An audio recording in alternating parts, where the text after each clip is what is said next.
ሰማሽ? ቆይ እዚህ ክፍል እኮ ማንም አልነበረ። ታዲያ የምሰማው ድምፅ ምንድን ነው? ትሁት ናት እንዴ? አዎ የእሷ ድምፅ ነው። ቆይ እዚህ ውስጥ እንዴት ልትገባ ቻለች? ናቲ ላይ ምን አውቃለሁ? ከአንተ ጋር አልነበርኩ እንዴ? ትሁት፣ የዚህ ክፍል ቁልፍ የት ነው ያለው?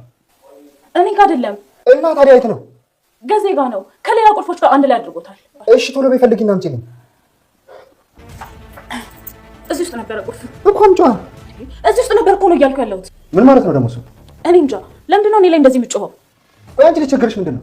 ወይንስ አንቺና ባልሽ ተነጋግራችሁ የሰራችሁት ድራማ ነው? ናቲ ይኸውልህ፣ አታይም? የረዳው እኮ ነው። ምንድን ነው የምትረጪ? ቆይ ልጅቷ ምን አድርጊ ነው የምትሏት? ይኸውልህ ናቲ፣ አሁን ወሬውን ተውና ክፈትላት።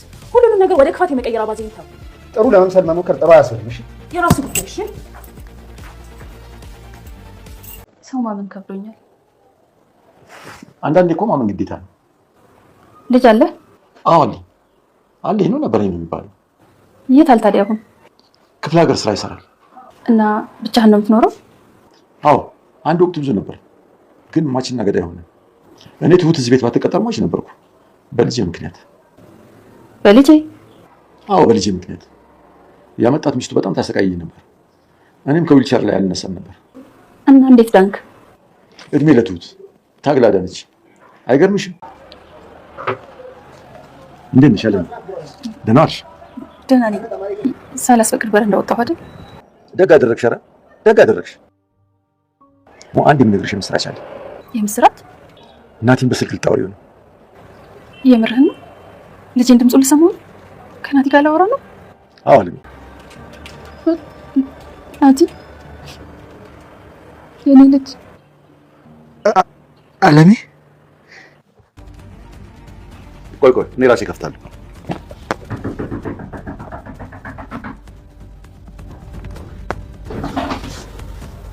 ኢንስፔክተር ሳሙኤል ይባላል። ናቲ እናት ያለች የለችም የሚለውን ነገር ሲያመነታ የቆየ ቢሆንም ትሁቴም እንዳለች አስረግጣ ነግረው በደስታም ወይም በተስፋ ሲጠብቅ ቆይቶ ነገር ግን አቶ ገዛኸኝ ስላስገደዷት በልጇ ስለመጡባት ሞታለች የለችም ብለው እና ይሄን ነገር ቤቴ ደግሞ ድጋሚ ከኔ ጋር ካደርግና ላሳይህ እችላለሁ የሚለውን ነገር ናቲ ሲወዛግብ ከሁለቱም የማንኛቸውን ይመን አለች የለችም የሚለውን ነገር ሲያወዛግበው የቆየ ቢሆንም ነገር ግን ዛሬ ላይ በአካል ባያገኛትም በድምጿ ስለሰማት በስልክ ድምጿን እሱም ተደስተዋል። አለሜም አባባን ስታስጨንቅ ነበር። እንዴት አምናለሁ? እንዴት ልትረዳኝ ቻልክ? አንተስ የገዛኸኝ ተላላኪ እንዳልሆንክ ምን ዋስትና ምን ደግሞ እንዴት ስላምን እችላለሁ ያለች አለሜ ስትጨነቅ የቆየች ቢሆንም አሁን እዚህ ጋር አባባ ልጇን ስላገናኟት መልካምነታቸውን ተረድታለች። አሁን በኋላ አለሜ አባባን ልጨቀጭቀውና እንዴት ልትረዳ ይፈለግ የሚለውን ቃል ድጋሚ አታነሳም። አለሜ በረንዳ ላይ ሆና አባባ ከውጭ ሲመጡ ሳላስፈቅድ ወጣሁ አይደል ስትል አባባ መልካሙ አባት ችግር የለውም ጥሩ አደረግሽ፣ እንኳንም ወጣ ብለሽ ተዝናናሽ፣ እንኳን አየር አየሽ ሲሏት እሷም ደስ ብሏታል። አቶ ገዛኸኝ መያዛቸው በአንድ ፊት ጥሩ ሆኖ እያለ ደግሞ በአንድ ፊት ነገር ግን የትሁት ልጅ እንደያዟት ናቸው። አንደኛ ሁለተኛ ደግሞ አባባና ናቲ አንድ ላይ ሆነው ፎቶ አንስታ ቤቲ ለአባባ ወይ ደግሞ ለዛ ለአቶ ገዛኸኝ አሳይታቸዋለች። ይህን ነገር አባባንም ወይ ደግሞ ናቲ ላይ ችግር ሊያደርስ ይችላል ሰውየው። አቶ ገዛኸኝ ወደ አሁኑ ወደ ፖሊስ ጥያቄ ብቻ ነው የሚወስዷቸው። ለጥያቄ እንፈልገውታለን ብለው ወይስ ደግሞ ያስሯቸዋል? ካልታሰሩ ሁለቱም ላይ ችግር እንደሚፈጥሩ ነው።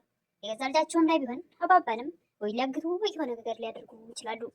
አንድ ላይ ተቀምጠው ሲያወሩ ፎቶ መረጃ ቤቲ ሰጥታለች እና ቤቲ በእርግጥ እነሱን ለማጥመድ አልነበረም፣ ገንዘብ ከሰውየው ፈልጋ ነበር እንጂ አባባ ሊያሰጋቸው ይችላል። ከናቲ ጋር አብረው ታይተው ብዙም ሳይቆይ አቶ ገዛኸኝ ቤታቸው ፖሊስ ወይም ደግሞ የህግ አካላት ስለመጣና የመጥሪያ ወረቀት ስለተሰጣቸው እሳቸው ወዳውኑ ለጥያቄ ብቻ ተብለው የሚያልፉ ከሆነ ወዳውኑ ወደ እስር ካልሄዱ በጣም ችግር ነው የሚሆነው ለሁለቱም፣ ለናቲም ለአባባም ለትሁት ልጅ ራሱ። የሆነ ችግር ፈጥራለሁ ካልሽ ልገላት እችላለሁ ብሏት ነበር ከዚህ በፊት ትሁቴን ልጇን። ቀጣዩ ክፍል 100 እጅግ በጣም አጓጊ ነው። ምን ይገጥማቸው ይሆን የሚለውን ነገር በማሰብ ምንም የማታውቀዋ ህፃኗ የትሁት ልጅ ምንም ባይገጥማት ምንም ባይነካቱ ጉዳት ባያደርሱባት፣ አንደኛ ሁለተኛ ደግሞ አባባስ ምስኪኑ መሀል ቤት ሆነው መልካም ነገር አደርጋለሁ ብለው እናትና ልጅን ለማገናኘት አለሜንም ትሁቴ ስለነገረችው ያለውን ስቃይ እሷን ከዛ ለማውጣት ብሎ እሳቸው ወይ ሊያሳስሯቸው ማሳሰር እንኳን አይችሉም። ምናልባት ያግቱት ይሆናል እንጂ ማሳሰር በቂ መረጃ የላቸውም። በአንድም በሌላም ብለው ከዚህ በፊትም ሲከታተሏቸው ነበር አባባን አቶ ገዛኸኝ ሲከታተሏቸው ስለነበረ እሳቸው ግን ብትከታተለኝም ከስር ከስር የለምደው የምትለው እባክህ እኔ ነገር አልፈልግም ብለው ነበር አባባ። እርግጥ ማንንም የማልፈራ ሰው ማኔን እወቅ እያሉ ነበረ እና ሳያስቡት ወስደው ሊያግቷቸው ይችሉ ይሆናል። እሳቸው ጨካኝ አረመኔ ናቸው። አቶ ገዛኸኝ እስካሁን ጠጥተው የማያውቁትን ትሁትን ራሷን አስተው ከግድግዳ ጋር አጋጭተው ወስደው አለም የነበረችበት ክፍል ካስገቧት በኋላ ወይም ደግሞ ለትሁት ተጨንቀው ሳይሆን አለሜ ከዛ ቤት ስለሌለች በአለሜ ምክንያት ሚስጥር ይወጣልና እኔ እስር ቤት መውረድ አይቀርም የሚለው አስጨንቆት ብቻውን ተጨንቆ ለቤት እንኳን ሳይነግራት ሲጠጣ እንዳመሸና ራሱን እንደሳተ ራሱን መቆጣጠር እንዳቃተውም አይተናል ከዚህ በፊት። እነሆን ሚስጥሬን አወጡ ሲል ሁሉም ላይ ችግር ሊያደርስ ይችላል። አቶ ገዛኸኝ ካልታሰረ ሁላቸውንም በቀላል አይለቃቸውም። ሁላቸውም ላይ ጉዳት ሊያደርስ ይችላል። ባለሀብቶች በአንድም በሌላም ችግርን ማለፍ ይችላሉ ለጊዜው። ምናልባት ያ መረጃ የሐሰት ነው ብሎ ሊሸፋፍን ይችል ይሆናል። በገንዘብ ኃይልም በትንሽ ጊዜ ወይም ደግሞ ወዲያውኑም ሊፈታ ይችል ይሆናል ቢታሰርም እንኳን። ናቲ ለአባባ ትሁቴ እናቴን አገኛት ብላኛለች ሲላቸው ጊዜው አሁን አይደለም ብለው ነበርና እሱስ ትክክል ነህ ብለው ነበር አባባ ሳይሆኑ ናቲ ትክክል ነህ አሁን አይደለም። ምክንያቱስ ናቲ ቀጥታ ሄዶ እናቱን እንዳገኘ ካወቁ የትሁትን ልጅ ሊገላት ስለሚችል ወዲያውኑ እንዳያገኛትና በስልክ ብቻ ድምጿን እንዲሰማ አድርገዋል። የትም የአባባንና የናቴን ፎቶ አንድ ላይ ተቀምጠው ሲያወሩ በምትሰጣቸው ደግሞ የምታሳያቸው ሰዓት እሳቸው ጋር ናት ማለት ነው አለሜ በሚል ሰዓት አይመስለኝም ስትል ቤት እንዴት አይመስለኝም ትያለሽ?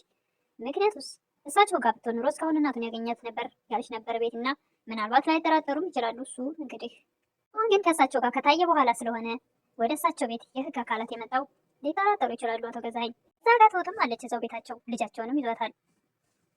ልጇም በሱ ቁጥጥር ስር ናት። ለቴ ነው ይቅርታ። አሁን ከክፍለ ሀገር ከተማ ወደ አዲስ አበባ ይዟት እንደሚመጡና አዟቸው እየመጡ እንደነበረም ሲነጋገር ነበር አቶ ገዛኸኝ። ለአባባም ሆነ ለትሁት ደውለው አስደንግጧቸው ነበር። ከዚህ በፊት አባባና ናቲ በአንድም በሌላም ብለው የትሁትን ልጅ በቅድሚያ ያስለቅቁ ይሆን? እዛ ሰዎች ጋር በመስማማት እሱ የሚሰጣቸውን ገንዘብ እንሰጣቸዋለን በማለት ምናልባት ልጅቷን ቀድመው እነሱ ከነዛ ሰዎች እጅ ያስመልጡ ይሆን? አልሆነ ግን አቶ ገዛኸኝ ህፃኗን ምንም አይራራላትም። እንኳን አንድ ህፃን ከዚህ በፊት ብዙ ህፃናቶች ቀኑ ባለፈበት ምግቦች እንዳስጨረሰ አለሜ ለትሁት ትናገር ነበር። ከዚህ በፊት በምን ምክንያት እዚህ ውስጥ ልትገቢ ቻልሽ ባለቻት ሰዓት እዚያው ምን እንደሆነ ስትናገር አይተናል ሁላችንም። እናቴም ለትሁቴ እናቴንና እኔን ከጭንቀት ለማውጣት ብለሽ ራሽንና ልጅሽን መስዋዕት አድረግሽ፣ አይዞሽ የዚህ ጭንቀት ማውቂያው ቅርብ ጊዜ ይሆናል፣ አንቺ ብቻ ታገሽ እያላት ነበር። ሀሳብ አይግባሽ፣ ለሚፈጠረው ችግር በሙሉ ነው ያለው። እዛው እናንተ ለምንድን ነው የከፈትክላት ቢልስ ስትል ነበር ትሁት። እነሱ ጋር ፊት መሆን ያለብህ፣ በጭራሽ ከእነሱ ጋር መጣላት የለብህም ነገር እንዳይ እኔ አንተ እናትህን እንድታገኝ ብዬ ልጄን ሳይቀር አደጋ ውስጥ ከትቻለሁ። ነገር ግን የማይሆን ነገር እንዲፈጠር በጭራሽ አልፈልግም። ተጠንቀቅ ትሁቴ፣ እመኝኝ፣ ቃል እገባልሻለሁ። ደግሞ የሚፈጠር ነገር የለም።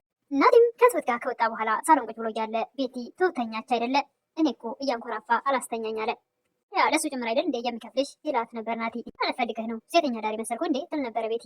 ወጣኝም እኔ እንደዛ አላልኩም። የምናገረው ነገር ደግሞ ግልጽ ነው። እኔስ በዚህ ማታ ለምን ያልተኛው ይመስልሻል? እኔን እየጠበቅኝ ነዋ። ያንቺ ደግሞ ቀልድ አይጠገብም። እኔ እዚህ የሆንኩት ብቻዬን ለመሆን ፈልጌ ነው። በብቻ የተተኝም ቤቲ በብስጭት ቤቲም ካጠገቡ ተነስታ ወደዛ ወደ መኝታ ቤቷ ወደሚያንኮራፋው ባሏ ትሄዳለች። አቶ ገዛኸኝ ከእንቅልፋቸው ሲነሱ ስልክ ያወራሉ። ማታ ስልክ ተደወሉ። ባለቤቱ እንዳነሳችና እንዳናገረቻቸውና ለሳቸው እንዳልሰጠቻቸው ይነግሩታል። እሱም ደንገጥ ብሎ ወደ ሳሎን ሲሄድ ቤቲ የት አድር ይችላል እንዴ? የት እንዳደርኩ እንኳ እስከማታውቅ ድረስ ነበር እንዴ የሰፈርከው? አንተና እባክሽ በጣም ተበሳጭቼ ነበር። ስ ደግሞ ሰዎች ደውለው አገናኘኝ ሲሉ ስልኬን አንስተሽ ለምን አላገናኘሽኝም? አልሞትኩኝም እኮ ተኛሁኝ እንጂ ግን እያወራሁ እኮ ሳነሳው እኔ እያወራሁ እየሰማህ መች ገልበጥ እንኳን አላልክም። ስለዚህ ከሞትክ ነው እንጂ የሚቆጠረው። አንቺ ስንት ነገር እንደተፈጠረ ብታውቂ ኖሮ እንደዚህ አትኝም ነበር። ከአለም አባትና አለሜም ቁጭ ብለው እያወሩ ነበር። አለሜ ልጅ አለህ ትል ነበር አባባን። ነበረኝ፣ አሁን ላይ ግን ክፍለ ሀገር ለስራ ሄዷል። አንድ ወቅት ላይ ገዳይና ሟች ነበርን። ሰው በልጁ እንዴት ይገደላል ትል ነበር አለሜ። ትሁት እዚህ ባትኖር ኖሮ እኔ ሟች ነበርኩኝ። ትሁት ባትኖር ኖሮ የአመጣት ሚስቱ እጅግ አደገኛ ነበረችና ታሰቃየኝ ነበር። በዊልቸር ላይም ነበርኩ ይሉ ነበር አባባ ወይም የካሊብ አባት። እድሜ ለትሁት እንደምንም ብላ ከዛ ስቃይ አዳነችኝ። ልጄ ለምንም ነገር ግድ የለውም እነሱ ስለሆነ ባለበት ተስማምቶታል። እዛ ክፍለ ሀገር እየሰራ ነው። እኔ ባለበት ሰላም ያርግልህ ትል ነበር አለሜ። እሳቸውም አሜን ልጄ። ቤቲም ባለቤቷን ተከትላ ወደ መኝታ ቤት ሄድና ምን አሰብክ ትል ነበር። አቶ ገዛኸኝም አዲስ አበባ እንድትመጣ አድርጌያለሁ ብለው እዚህ ትታከማለች ብትሞት ጦሶለኛ ነው ነበር አቶ ገዛኸኝ። እኛ የፈለግናት ለማስፈራሪያ ብቻ ነው። በኋላ አቶ ገዛኸኝ ወደ ቢሯቸው ይሄዳሉ። ወደ ቢሯቸው ሄደው ፋይል ሲፈትሹ ማንም ሰው ሊያያቸው የማይችሉት ፋይሎች እንደጠፉበትና ናቲ እንደወሰደ ያስታውሳሉ። ናቲ ደግሞ ወደ ትሁት ጋር ሄዶ አባቱን እንደከሰሰው ይነግራታል። እሷም ደግሞ አሁኑኑ አባዬ ጋር ሄደህ እናትህን አግኝ፣ ልጅሽ ሳትለቀቅ እንዴት እንደዚህ ነገር አሰብሽ? የነበረ ናቲ፣ አንድ ነገር እንዳይፈጠር ብዬ ነው ናቲ። አዎ አሁን ሂድና እናትህን አገኛት። ለማንኛውም እኔም አባቴን ስለከሰስኩት እንደፈለገ ህግ ባለበት ሀገር እንደፈለገ እንዲፈነጭብን አልተውም በማለት ከባድ ወንጀል ስለሰራ አንዴ ከገባ ተመልሶ መውጣት ስለሚከብደው ቃሌን አላጥፍም ልጅሽ ትመጣለች፣ እሺ ቃሌን አላጥፍም እያለ ናቲ ትሁቴን ያጽናናት ነበር። እሷም እናቱን እንዲያገኝ ተገፋፋ ነበር። ናቲም አባባ ጋር ሂዶ ትሁት እናትህን አግኝ ብላኛለች ይል ነበር። አባባም እርግጠኛ ነህ ትሁት እንደዛ አለች እንዴ? ይህ ነገር አሁን ከባድ ነው፣ አሁን ሊሆን አይችልም ይሉ ነበር አባባ። ናቲም ትክክል ነህ፣ አሁን ጊዜው አይደለም። ያን ነገር እየተነጋገሩ ያለ ወደኋላ ዞር ሲል ቤቲ ፎቶ ስታነሳው እንደነበር ያህል ቤቲም ናቲ ዞር ሲልባት ያላየ መስሏት ሩጣ ትሄዳለች። ተገናንባም ነበር፣ ያወቀኝም አልመሰላትም ነበር። አቶ ገዛኝ ቢሮ ነበር ሄደችው። ጥሩ መረጃም እንዳገኘች ነበር ለአቶ ገዛኝ ነገረችው። ስለዚህ ነገር ማወቅ ከፈለግ ገንዘብ ገፋ አልግድኝ ወርቅ የምገዛበት ነበር ያለችው ቤቲ። ወርቃለሽ ወርቅ ብል ሊሰራልሽ ነው ይገዛልሻል ወርቁ፣ ነገር ግን ባልሽ መሆኔን አትርሺ። ለማንኛውም ነገር ለትንሹም ለትልቁም ጉቦ ትፈልጊያለሽ እንዴ? እንደ ባልና እንደ ሚስት እኮ ይሄ አይጠበቅብሽም። እዚህ ውስጥ እኔም መቀመቅ የሚከት ፋይል ጠፍቶብኛል፣ ለራሴ ያስጨንቆኛል። የወሰዱ ደግሞ እርግጠኛ ነኝ ናቲ ነው ይለው ነበር አቶ ገዛኝ። አቶ ገዛኝም ገንዘቡን ትራንስፈር አደረጉና ምን እንደሆነ አሳየኝ ይላሉ።